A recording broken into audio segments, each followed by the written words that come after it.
السلام علیکم ګران کتونکو، ستاسو د جوړتیا روغتیا په هیله راځم د یو بل ویډیو سره چې څنګه کولی شو چې د خپلې خولې بدبویي له منځه یوسو.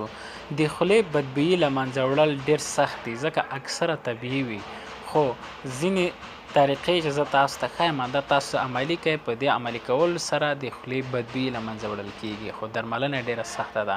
شپږ طریقې زه تاسو ته ښیم چې په دې شپږو طریقو په اساس تاسو کولی شئ د خولې بدبویي له منځه یوسئ. په دې کې اول چې دي اوبه دي، ډېرې اوبه څښئ ځکه اوبه کله چې په وجود کې اوبه کمې شي دې ته ډیهایډریشن ویل کېږي. ډیهایډریشن له امله یا د اوبو د کمښت له امله په خوله کې لاړې کمیږي او لاړې چې کمې شي خولې وچوالی باعث کېږي چې دا د خولې بدبویي منځته راوړي. زیاتې اوبه څښئ او کله کله اوبه هم غراړه کوئ.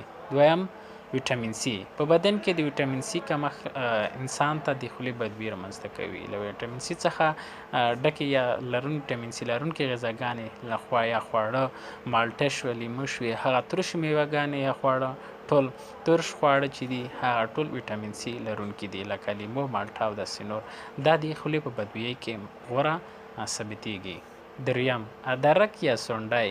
سونډی او د دې چای د خولې او تنفسي بدبویۍ له منځه وړلو کې بې مثاله خوړه دي، خو په ادرک کې داسې کیمیاوي مواد موندل کېږي چې ادرک ترش بخون کوي.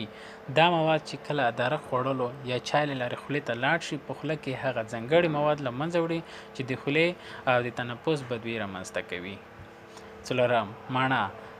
د مڼې خوړلو پر مهال په خوله کې لاړې ډیریږي. د لاړو ډیروالی په خپله د خولې بدبویي په منځه وړلو کې ګټور ثابتېږي او په طبیعي ډول د دې مخنیوی کوي.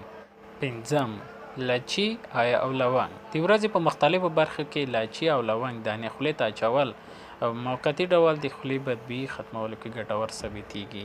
لونګ چې بازار کې موندل کېږي په موقتي ډول د خولې بدبویي له منځه وړي. دا څو دانې به راواخلئ په خوله کې به واچوئ او دا په موقتي ډول د خولې بدبویي له منځه وړي. شپږم ویلنه یا پودینه. د ویلنې استعمال د خولې بدبویي له منځه وړلو لپاره تر ټولو غوره درملنه ده.